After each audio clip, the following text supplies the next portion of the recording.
Ipinagpapasalamat din ng Women PDLs ng QCJFD ang free eye check-up and reading glasses na kabilang sa mga serbisyong hatid ng PAW para sa kanila. Walang bagyo ang makakapagpapigil sa atin para magbigay ng serbisyo sa ating mga PDL dito sa Camp Karingal.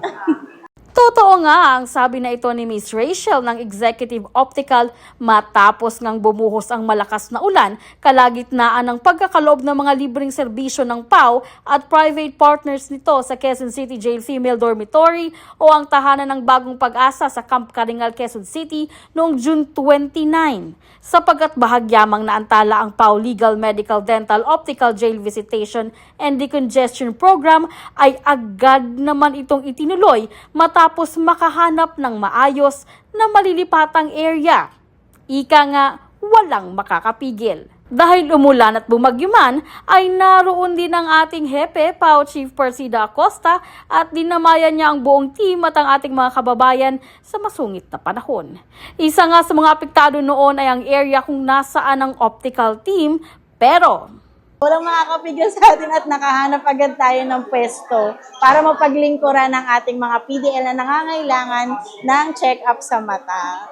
Ang una nating sinafety, syempre yung mga equipment natin dahil lahat sila ay dekuryente. So pati yung extension natin, kinip natin yung para maiwasan yung spark, pag-spark ng kuryente or yung mga hindi inaasahang electrical wirings na aberya.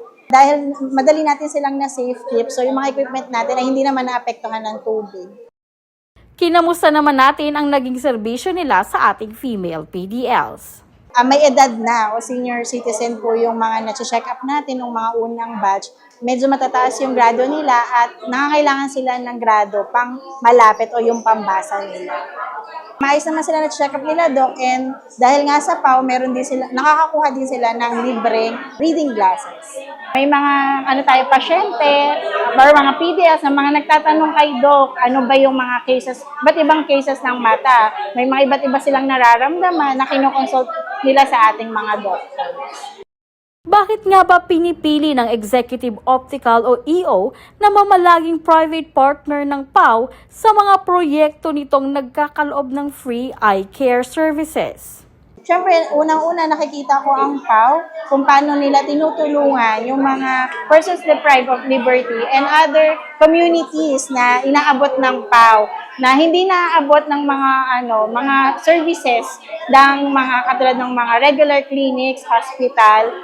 Yun naman yung reason kung bakit gusto rin namin ipaabot sa mga client ng PAW all over the Philippines or nationwide dahil may mga clients ang PAW na walang kakayanan na makapagpa-check out katulad ng mga ginagawa nating medical mission na dental, medical, at saka optical. So, syempre, bukas loob ang EO na tumulong sa mga clients ng PAW pagdating sa serbisyo, pagdating sa pagpapacheck up ng mata.